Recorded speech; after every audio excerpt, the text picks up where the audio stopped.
الرحمن الرحیم۔ اصول شاشی کا ایک سبق ہم نے شروع کیا تھا، استعارہ۔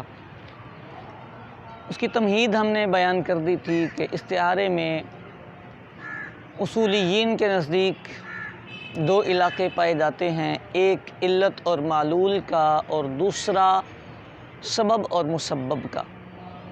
علت اور معلول میں یہ اجازت ہے کہ جانبین سے استعارہ کر لیا جائے، یعنی لفظ علت کا بولا جائے، معنی معلول لیا جائے، یا لفظ معلول کا لیا جائے اور معنی علت لیا جائے، دونوں جائز ہیں۔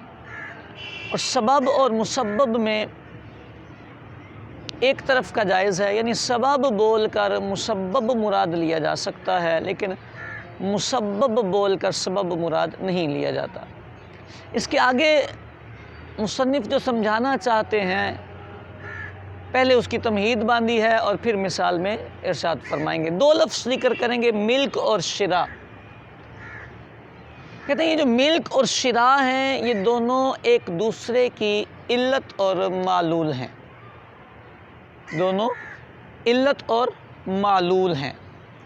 کیسے؟ یعنی آپ شراء کہیں گے، شراء کریں گے تو ملک آئے گی ہی آئے گی۔ شراء آپ کی علت ہے، ملک اس کا معلول ہے۔ اب ہمارے استعارے کے قاعدے کے مطابق علت بول کر معلول اور معلول بول کر علت دونوں جائز ہیں، یعنی اگر ہم شراء بولیں اور مراد لیں ملکیت تو جائز ہے، ملکیت بولیں، لفظ بولیں ملکیت اور مراد لیں ہم شراء تو یہ بھی جائز ہے۔ ٹھیک ہو گیا۔ اب مسئلہ یہ ہے کہ ملکیت اور شراء کے اپنے مطلب میں تھوڑا سا فرق ہے۔ ایک چیز کو آپ آدھا آدھا کر کے خریدیں، آدھا خریدا ضائع کر دیا، پھر آدھا خریدیں،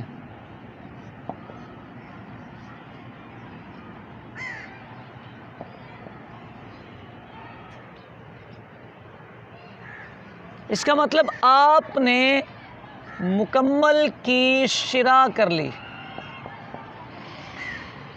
آپ نے مکمل کی شراء کر لی۔ یہ شراء کا مضمون ہے، مفہوم ہے، یعنی شراء میں یہ ضروری نہیں ہوتا کہ آپ ایک چیز کو پورا ایک ہی وقت میں خریدیں۔ آدھا آدھا کر کے بھی خریدیں گے تو کہا جائے گا یہ آپ نے پوری چیز خریدی ہے، لیکن ملکیت میں ایسا نہیں ہوتا۔ ملکیت میں آپ نے آپ آدھے کے مالک ہوئے، آپ نے اس کو بیچ دیا، پھر آپ آدھے کے مالک ہوئے، تو یہ نہیں کہا جائے گا کہ آپ مکمل کے مالک ہوئے،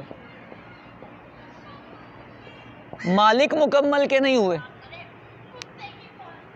یہ شراء اور ملکیت کے معنی کا فرق ہے،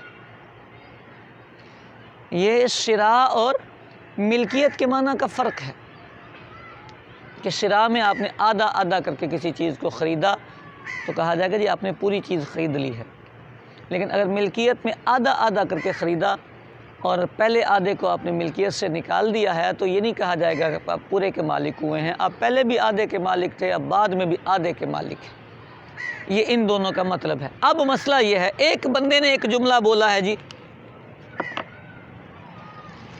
اس نے کہا ہے ملکت اذا ملکت عبدا یا ان ملکت عبدا،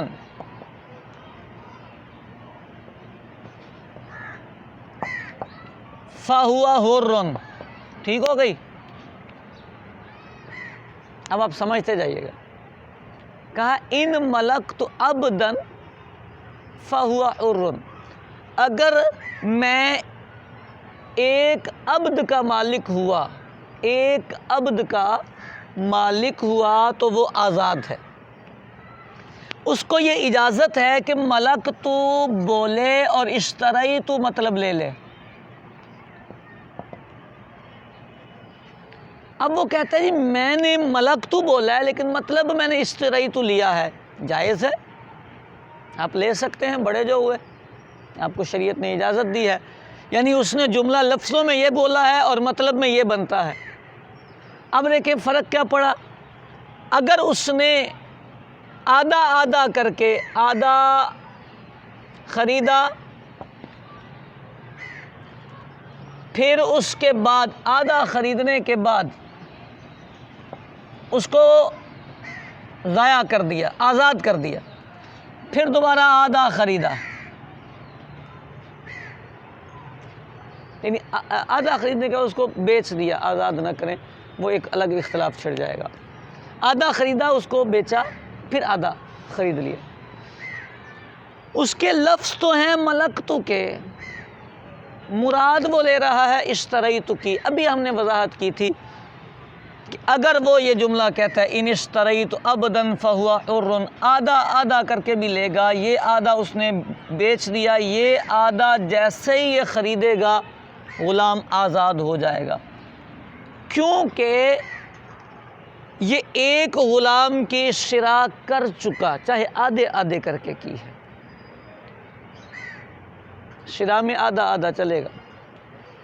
لیکن اگر یہ اس ملکتو کو اپنے معنی میں رکھتا تو اب غلام آزاد نہیں ہوتا، کیونکہ اب اس کی ملکیت میں ایک غلام نہیں آیا، آدھا ہی غلام آیا۔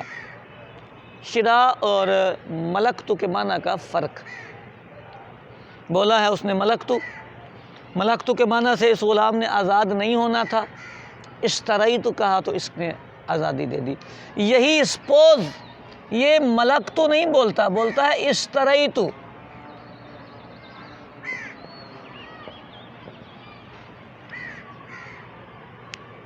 میں نے اگر ایک غلام خریدا تو وہ آزاد ہے، اور یہ نیت کر لیتا ہے ملکتو کی، تو اس کا مطلب یہ ہوگا کہ اس کا یہ غلام آزاد نہیں ہوگا۔ یعنی ملکتو بول کے اشتریتو مراد لینا اور اشتریتو بول کے ملکتو مراد لینا، یہ دونوں جائز ہیں۔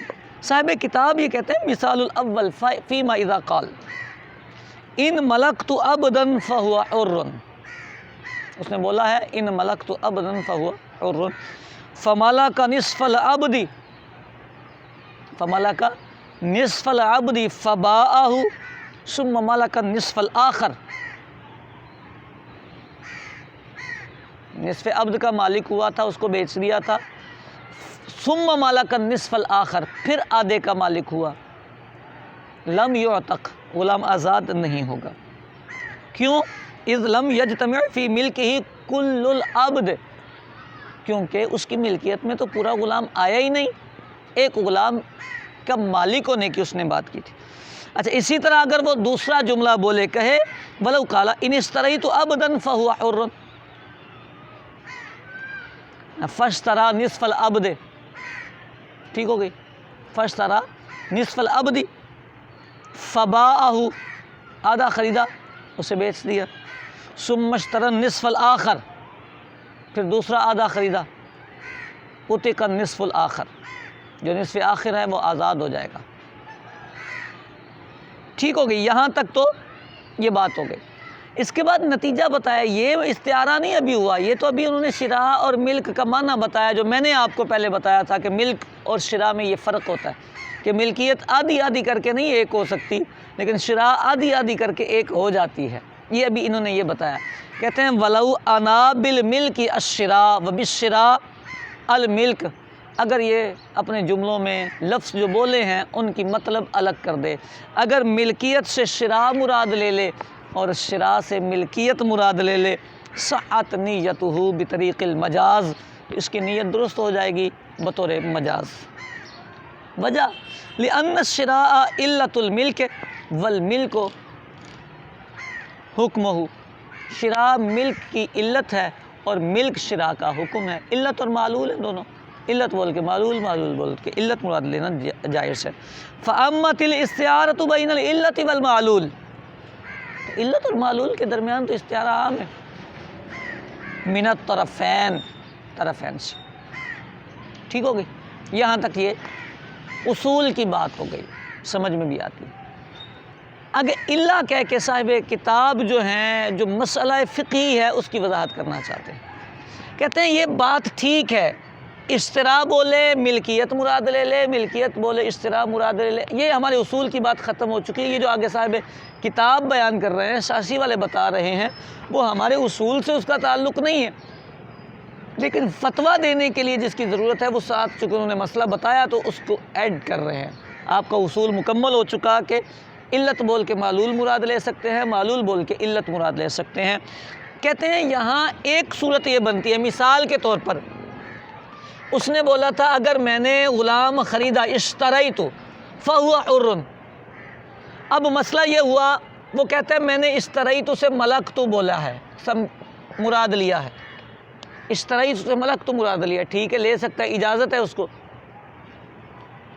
لیکن مسئلہ یہ ہے کہ یہاں پر جب قاضی کے پاس کیس جائے گا، اگر ملکت لفظ ہوتا تو غلام نہ آزاد ہوتا، اشتریت ہوتا تو آزاد ہوتا۔ ایسے لگتا ہے یہ شخص اپنا غلام بچانے کے لیے جھوٹ بول رہا ہے، اپنا غلام بچانے کے لیے، اپنا نقصان نہ کرنے کے لیے، اپنا نفع کرنے کے لیے، فائدہ کرنے کے لیے یہ جھوٹ بول رہا ہے، تہمت آتی ہے اس پر۔ تو اس تہمت کی وجہ سے کہ یہ پیسے بچانے کے لیے، غلام بچانے کے لیے جھوٹ بول رہا ہے، قاضی اس کی اس بات کو نہیں مانے گا۔ اصولاً یہ جائز تھا اس کے لیے، لیکن اس مقام پر کیونکہ اس کی نفسی خواہش طلب کا شبہ ہے، لہٰذا اس کے بارے میں کہا جائے گا کہ مفتی صاحب فتویٰ نہ دیں، قاضی اس پر فتویٰ نہ دے، قاضی سے کہے کہ ہم تمہاری مراد نہیں مانیں گے، اس میں تہمت آ رہی ہے۔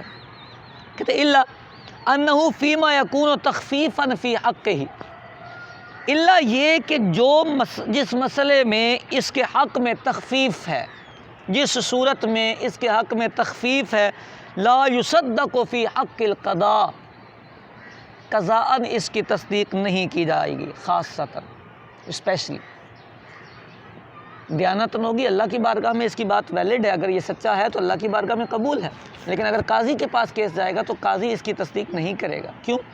لمعنی تہمت ہے، کہتے ہیں تہمت کی وجہ سے، لا لعدم صحت الاستعارہ، اس لیے نہیں کہ استعارہ جائز نہیں، استعارہ جائز ہے، یہ صرف اس لیے ہے کہ یہ اس کی ذات پر تہمت آ رہی ہے کہ اس نے پیسے بچانے کے لیے یہ حرکت کی ہے۔